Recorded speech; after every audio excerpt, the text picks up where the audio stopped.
Hello everybody, what's up? Cedric and Cedric here, CRWC commentary, Friday night SmackDownish. That's how that's gonna roll. Make sure y'all like, share, subscribe, click that bell, click it. So, well, you're headlining this, girl. Let's roll. Well, the show starts and Nick Aldis is in the ring, and he's mad because he got RKO last week, so he tells Randy to come out. Randy does. The crowd is happy. They're singing the song. He's got pants on, so we don't see his thighs. Nick and Randy go back and forth. Randy's like, look, I know you're upset because I RKO'd you. He was like, the last time I RKO'd you last year, I paid double the fine just in case I do it again in the future. And now that's covered. But you don't. Yeah, and we're even. We're even. But you don't understand. You know, Kevin Owens isn't wrestling me at WrestleMania, so I need a match at WrestleMania. And I don't care what has to happen. I don't care if you got to lace up your boots. I want to wrestle at WrestleMania. He's got his 20th WrestleMania or something like that, so he's trying to make that happen. Now, before Nick Aldis can really say anything, Solo and Tama come out, and Solo saying that Randy is whining, he needs to shut up. They get in the ring and they start fighting. Solo, Tama, Randy. And then LA Knight runs out. And I was like, I see where this is going. They fight. Solo and Tama either get thrown out the ring or they get out the ring on their own. And LA Knight does his thing. He's like, hey, I want to keep fighting. I ain't get enough. Randy didn't get enough. Tag team match later tonight. Aldis says okay. So that's it. The next stage of the show is a tag team gauntlet match to see who is supposed to be wrestling. Oh, who's gonna wrestle Shortstop McDuffie and Raquel. Short Skirt McDuffie and Raquel, who's also Liv Morgan. So the first team to come out is Bayley and I can't remember her first name, but her last name is Valkyria. Lyra Valkyria. Lyra, okay. They are tagged up and they're gonna wrestle. I think it's Shayna Baszler and somebody Star, Zoe Star. Zoe Starks. Something like that. Something. They look good as a tag team. I mean, they matched. So these two teams wrestle, and Baszler and Star lose. And so Bayley and Valkyria stay in the ring, and Maxine Dupree and Natalya Neidhart come out all dressed similarly in this sparkly pink. Doing their best to show off their butts, which I was like, I hope y'all lose. And they did. And I was happy, and I moved on. And Bayley and Valkyria stayed in the ring, and Katara Chance and Kaden Carter, they come out. I think they're from NXT, and they wrestle, and Valkyria and Bayley win, and they stay in the ring. And then Mishin and B-Fab came out. And I was like, oh you man, kidding why me? y'all doing this? Y'all are higher jobbers than the last ones that came out. And they wrestled. And Bayley and Valkyria won, and they stayed in the ring. And then B-Fab needs to go to NXT. Yeah, she needs some more work. She needs to a lot more work. But the people on NXT are more or less, I ain't gonna say they are polished, but they are really damn good. Yeah, I enjoy watching them more than some of the folks on SmackDown. Yep.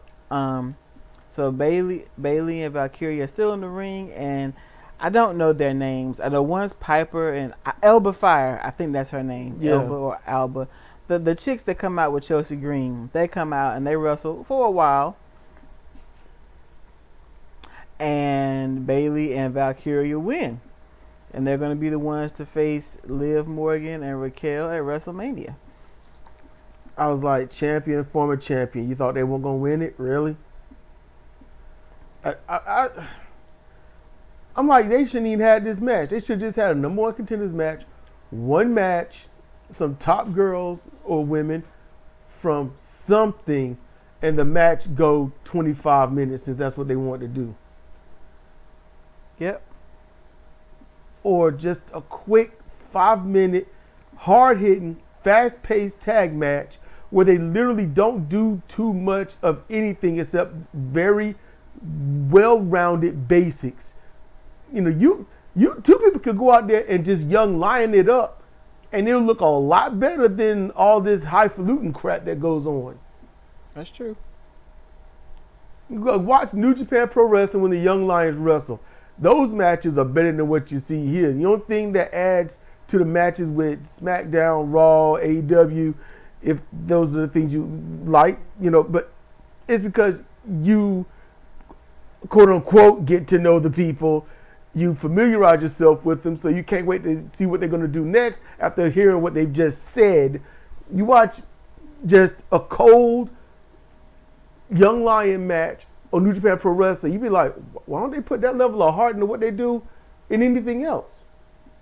You just watch everyone else and say, they don't have that level of heart. What happened? Look at Umino Shota.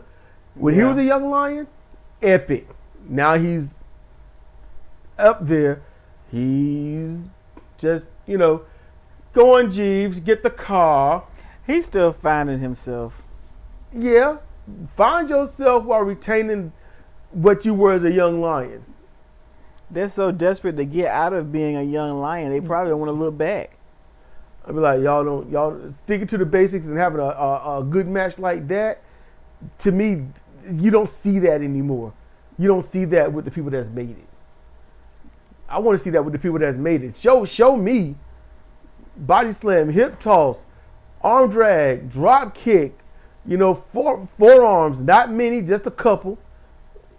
You see what I'm saying? Yeah. Regular suplex, a few arm and leg, you know, I would say wear down holds for lack of, since it's not going to be a submission lock or anything. Show me something. That's all I'm saying. Just show me something. But keep going. The next segment, Damian Priest is coming out, probably to talk about something, and he gets attacked by Drew, who is in the eye patch, and he whoops him good till he's just laying there. He gets the microphone. He does his talking. I can't even tell you what he said. But at the end of it, he takes his eye patch off, and it's like, hey, I'm 100%. Yep. I'm like, wow. Yeah. You know. Yeah. Well, we knew that. Yeah. Jake Roberts and others, and yeah, we've seen the eye patch thing.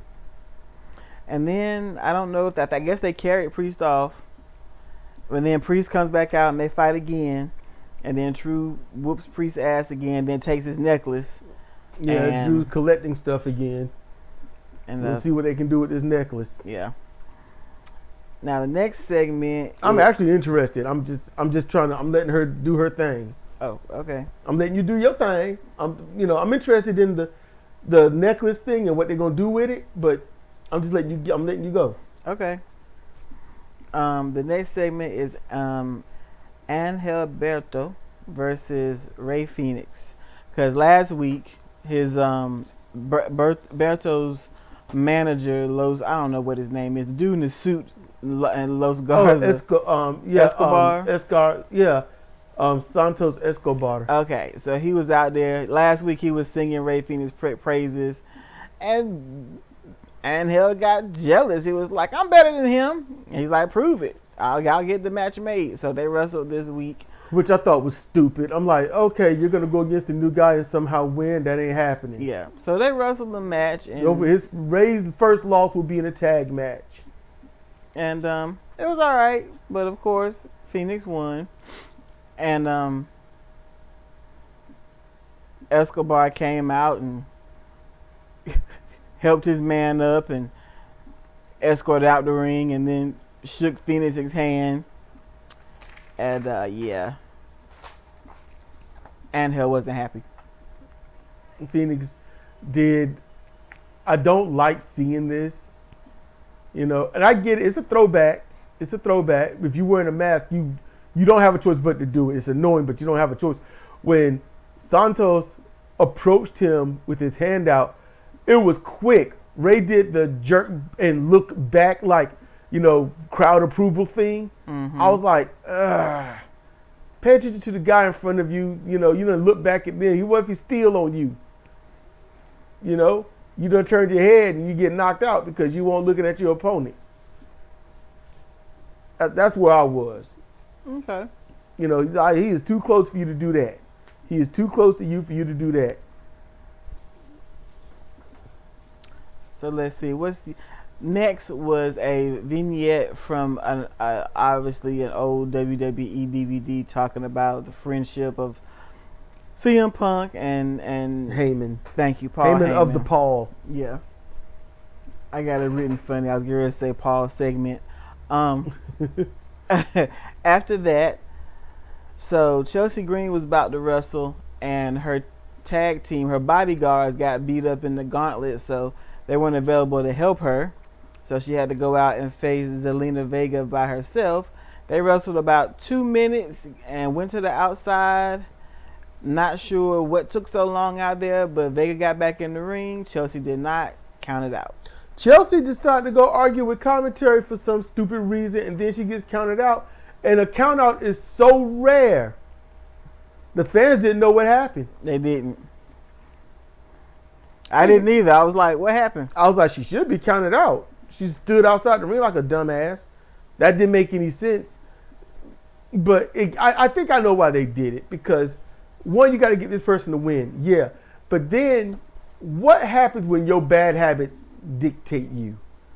And Chelsea likes to stay out there and argue. So if you just had this small fight that took up a lot of time and you want to turn around and jaw jack for 2 seconds when it's a second to get from 9 to 10, then I think that makes sense. Yeah. So I'm like, I can see what they was doing there. It's, how can I say, they need to bring it up. It's like, you always complaining, you always got to be the victim. You're always making yourself the professional victim, and you had to complain, and that's why you got counted out. And then almost have it happen again. Almost. Mm-hmm. You know, she's out there, yeah. And they point, you should get in the ring, Chelsea. And she looks and, oh, and then she runs to the ring. Yeah. On 9 or something. Yeah, go ahead. Yeah, she does talk entirely too much. Some might say I do. So next was a Naomi promo, which was good because yes, her heel promos have been extraordinary. But then there was a Jade promo, and oh my goodness, she did a fantastic job. I actually had to applaud afterwards. And the reason why is because we saw her the first time she was on TV. Uh-huh. Cody's like, okay, get to the thing. Get to the I know you can't hear my thoughts, but please, I'm struggling here. Come on, bring up Shaq. Bring up Shaquille O'Neal. Come on. It was terrible. We're drowning here. It was so terrible. And Jay's talking, and then she realizes, oh, hell, I forgot what I'm supposed to say. Let me drone on and try to recollect it. Compare that Cargill compared to this past Friday's Cargill. Two different women. Yeah, like this past Cargill is so good, she blew John Cena out the water. John Cena could take lessons from her. And I'm only going on comparison from early Jade to this Jade. Not, I mean, if anyone thinks I'm saying Jade right now could talk Cena under the table, no. What I'm saying is you compare one Jade to the other, that comparison is megalithic. Yeah, she did an amazing job. And they're both doing a good job, Naomi and Jade, hyping up this match. Oh, yes. Yeah. I'm here for it. I'm a little interested. Yeah. So next, Cody comes out, and they've got like every WWE championship belt that's ever been used almost laid They're out. missing a few. They're all shiny and pretty, and he goes on to talk about the value of history and why he's got to beat you to make sure that there's future legacy, and he does his thing. He's babyface Cody. Yep. Yeah. He does a good job. He's like, you said I'm too clean, yada yada. So what? He does a good job being the people's champ without saying he's the people's champ. Yep. Okay. So after that, it was Roxanne Perez from NXT versus Tiffy. And it's actually a pretty good match. They did a good job. I don't have any complaints. It wasn't, I want to see it again. No, it's not like that. But it was a good match. Yeah, it was all right. And they were, the commentary got to say their thing. Apparently, something happened earlier with Charlotte, and they supposedly sent Charlotte home for the week. But after Tiffy beats Roxanne, and she did a very good moonsault. After she beat Roxanne, Charlotte comes out dressed in a t-shirt and big old baggy pants and starts whooping Tiffy's ass. I was like, I like what she got on. I was like, I like this outfit right here. She like she was ready to fight. And she was whooping up on Tiffy, and then she climbed up on top of the commentary desk. And then she got down, and here's the part that pissed me off. What's that jack-off's name? Wade Barrett. Wade Barrett.